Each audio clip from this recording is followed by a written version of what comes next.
2019 പാസാക്കിയ പൗരത്വ ഭേദഗതി നിയമപ്രകാരം പാകിസ്ഥാൻ, ബംഗ്ലാദേശ്, അഫ്ഗാനിസ്ഥാൻ എന്നീ അയൽ രാജ്യങ്ങളിൽ നിന്ന് മതപരമായ പീഡനം നേരിട്ട് ഇന്ത്യയിലെത്തിയ 6 ന്യൂനപക്ഷ സമുദായങ്ങളിൽപ്പെട്ട അനധികൃത കുടിയേറ്റക്കാർക്ക് ഇന്ത്യൻ പൗരത്വത്തിന് അപേക്ഷിക്കാൻ അവസരം ലഭിക്കുകയാണ്.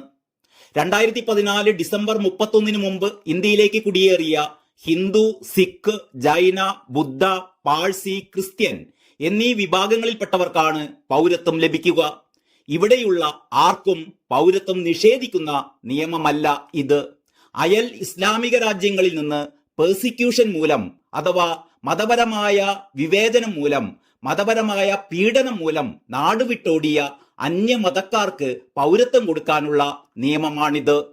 മുസ്ലിങ്ങൾ ഉൾപ്പെടെയുള്ള ഇന്ത്യൻ പൗരന്മാർക്ക് ഈ നിയമ ഭേദഗതി കൊണ്ട് ഒരു ബുദ്ധിമുട്ടും ഉണ്ടാകാൻ പോകുന്നില്ല എന്ന് മനസ്സിലാക്കണം. മറിച്ചുള്ള പ്രചരണങ്ങളെല്ലാം വോട്ട് ബാങ്ക് രാഷ്ട്രീയം ഉന്നം വെച്ചുള്ളതാണ്. കേരളത്തിലാകട്ടെ ഈ നിയമത്തിന് ഒട്ടും പ്രസക്തിയില്ല. പാകിസ്ഥാനിലെയും അഫ്ഗാനിസ്ഥാനിലെയും ബംഗ്ലാദേശിലെയും ഒന്നും അനധികൃത കുടിയേറ്റക്കാർ ഇവിടെയില്ല എന്നറിയാമല്ലോ. അതേസമയം വടക്കൻ സംസ്ഥാനങ്ങളിൽ ഇത്തരം വിദേശികൾ വർഷങ്ങളായി അനധികൃതമായി കുടിയേറി താമസിക്കുന്നുണ്ട്. അവർക്ക് വേണ്ടിയുള്ളതാണ് ഈ നിയമ ഭേദഗതി.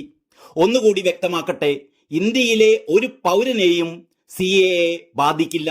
അയൽ രാജ്യങ്ങളായ പാകിസ്ഥാൻ, അഫ്ഗാനിസ്ഥാൻ, ബംഗ്ലാദേശ് എന്നിവിടങ്ങളിൽ നിന്നുള്ള 6 ന്യൂനപക്ഷങ്ങൾക്ക് പ്രയോജനപ്പെടാൻ വേണ്ടി മാത്രമാണ് ഈ നിയമ ഭേദഗതി അവതരിപ്പിച്ചിരിക്കുന്നത്. ഈ 3 രാജ്യങ്ങളിലെയും പ്രസ്തുത ന്യൂനപക്ഷ വിഭാഗങ്ങൾ നേരിടുന്ന മതപരമായ വിവേചനമാണ് ഇതിന് കാരണം. ഈ നിയമ ഭേദഗതി കേരളം നടപ്പിലാക്കുകയില്ല എന്ന മുഖ്യമന്ത്രി പിണറായി വിജയന്റെ പ്രസ്താവന മുസ്ലിം ന്യൂനപക്ഷങ്ങളെ പ്രീണിപ്പിക്കാനുള്ള വില കുറഞ്ഞ അടവ് മാത്രമാണ്. സാങ്കേതികമായിട്ടോ നിയമപരമായിട്ടോ ഭരണഘടനാപരമായിട്ടോ നിലനിൽക്കുന്നതല്ല ഈ പ്രസ്താവന. ഇത് നടപ്പാക്കാതിരിക്കാൻ അദ്ദേഹത്തിന് കഴിയില്ല. പൗരത്വം നൽകുന്നതുമായി ബന്ധപ്പെട്ട എല്ലാ കാര്യങ്ങളും യൂണിയൻ ലിസ്റ്റിൽപ്പെട്ടതാണ്. പാർലമെന്റിന് മാത്രം നിയമം കൊണ്ടുവരാൻ കഴിയുന്നതും കേന്ദ്ര സർക്കാരിന് മാത്രം ഒരു നിയമമായി നടപ്പിലാക്കാൻ കഴിയുന്നതുമായ കാര്യമാണ്. കേന്ദ്ര സർക്കാരിന് മാത്രമേ ഇക്കാര്യത്തിൽ തീരുമാനിക്കാൻ കഴിയൂ. സംസ്ഥാന സർക്കാരിന് ഒരു ഇടപെടലും നടത്താനാവില്ല. ഇതൊന്നും അറിയാതെയല്ല മുഖ്യമന്ത്രി ഇത്തരമൊരു പ്രസ്താവന നടത്തിയിരിക്കുന്നത്. മനഃപൂർവ്വം ഇവിടെ മുസ്ലിങ്ങൾക്കിടയിൽ ഭീതി വിതയ്ക്കാൻ വേണ്ടി മാത്രമാണിത്. മുസ്ലിങ്ങൾക്കെതിരെ ഇതാ ഒരു നിയമം വരുന്നു, നിങ്ങളെയൊക്കെ പാകിസ്ഥാനിലേക്ക് കയറ്റിവിടാൻ പോകുന്നു, നിങ്ങളെ സംരക്ഷിക്കാൻ ഞങ്ങളെയുള്ളൂ എന്നൊക്കെ പറഞ്ഞ് അവരെ തെറ്റിദ്ധരിപ്പിക്കുകയാണ്, അവരെ പേടിപ്പിക്കുകയാണ്. ലക്ഷ്യം വരാനിരിക്കുന്ന തിരഞ്ഞെടുപ്പിൽ അവരുടെ വോട്ട് സ്വന്തമാക്കുക എന്നത് മാത്രമാണ്. നിങ്ങളുടെ സംരക്ഷകൻ ഞാനാണ്, ഞാൻ മാത്രമാണ്, അല്ലെങ്കിൽ CPM മാത്രമാണ് എന്ന സ്ഥിരം നമ്പർ. ഇതേ അടവ് തന്നെയാണ് കോൺഗ്രസുകാരും ലീഗുകാരും ഒക്കെ പ്രയോഗിച്ചു കൊണ്ടിരിക്കുന്നത്. 2003 രാജ്യസഭയിൽ കോൺഗ്രസ് നേതാവായിരുന്ന ഡോക്ടർ മൻമോഹൻ സിംഗ് തന്നെ ഈ വിഷയം അവതരിപ്പിച്ചിരുന്നു എന്ന് ഇപ്പോൾ ഈ നിയമ ഭേദഗതിക്കെതിരെ ഉറഞ്ഞുതുള്ളുന്ന കോൺഗ്രസുകാരെങ്കിലും മനസ്സിലാക്കണം. അന്ന് മൻമോഹൻ സിംഗ് പറഞ്ഞിരുന്നത് ബംഗ്ലാദേശിലുള്ള ന്യൂനപക്ഷ വിഭാഗങ്ങൾ പീഡനം അനുഭവിച്ചു കൊണ്ടിരിക്കുകയാണ്, അവർക്ക് ഇന്ത്യയിൽ പൗരത്വം നൽകേണ്ടതാണ് എന്നാണ്. മുസ്ലിങ്ങളെ അദ്ദേഹം ഒഴിവാക്കിയിരുന്നു. അദ്ദേഹം പറഞ്ഞത് ബംഗ്ലാദേശിലുള്ള ന്യൂനപക്ഷ വിഭാഗങ്ങൾ പീഡനം അനുഭവിച്ചു കൊണ്ടിരിക്കുന്നു, അവർക്കും ഇന്ത്യയിൽ പൗരത്വം നൽകണം എന്നായിരുന്നു. രാജ്യസഭാ ഉപാധ്യക്ഷൻ മൻമോഹൻ സിംഗിന്റെ ഈ ആവശ്യത്തോട് കൂട്ടിച്ചേർത്ത് പറഞ്ഞിരുന്നത് സമാനമായ സാഹചര്യം പാകിസ്ഥാനിലുമുണ്ടെന്നാണ്. അവിടുത്തെ ന്യൂനപക്ഷങ്ങളെയും ഇത്തരമൊരു നിയമ ഭേദഗതി ഉണ്ടാകുമ്പോൾ പരിഗണിക്കണമെന്നാണ്. ഇതെല്ലാം തന്നെ അന്ന് LK അദ്വാനി അവർക്ക് ഉറപ്പ് നൽകിയിരുന്നതുമാണ്. ഇതിന്റെയൊക്കെ തുടർച്ചയായി ഇപ്പോൾ ഇതൊരു നിയമമായി വരുമ്പോൾ എന്തുകൊണ്ട് മുസ്ലിങ്ങൾ ഒഴിവാക്കപ്പെടുന്നു എന്ന അസംബന്ധ ചോദ്യമാണ് ഉയരുന്നത്. ഉത്തരം വളരെ ലളിതമാണ്. ഈ 3 രാജ്യങ്ങളിലെയും ഔദ്യോഗിക മതം ഇസ്ലാമാണ്. അവിടെയുണ്ടാകുന്ന മതപീഡനം എന്നത് ഭൂരിപക്ഷ വിഭാഗങ്ങളായ മുസ്ലിങ്ങളിൽ നിന്ന് ന്യൂനപക്ഷങ്ങളായ ഇതര മതസ്ഥർക്ക് നേരിടേണ്ടി വരുന്ന പീഡനമാണ്. പലരും ചോദിക്കുന്നത് പാകിസ്ഥാനിലെ ഷിയ, അഹമ്മദീയ വിഭാഗങ്ങൾ പീഡനം അനുഭവിക്കുന്നുണ്ടല്ലോ, അവർക്കെന്താണ് ഈ നിയമപ്രകാരം പൗരത്വം നൽകാത്തത് എന്നാണ്. ഷിയകളായാലും അഹമ്മദീയരായാലും അവരെല്ലാം ഇസ്ലാമിക മതത്തിൽപ്പെട്ടവരാണ്.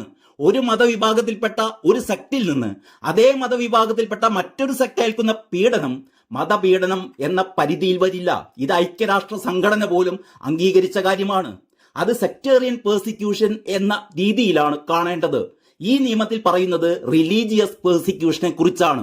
അതുകൊണ്ട് തന്നെ ഈ 3 രാജ്യങ്ങളിലെ ഭൂരിപക്ഷ മതവിഭാഗമായ ഇസ്ലാം മതത്തിൽപ്പെട്ട ആളുകൾ പൗരത്വ ഭേദഗതി നിയമത്തിൽ ഉൾപ്പെടുന്നില്ല. അവർക്ക് സാധാരണ പോലെ സിറ്റിസൺഷിപ്പ് ബൈ നാച്ചുറലൈസേഷൻ എന്ന പ്രക്രിയയിലൂടെ പൗരത്വം നേടിയെടുക്കാവുന്നതേയുള്ളൂ.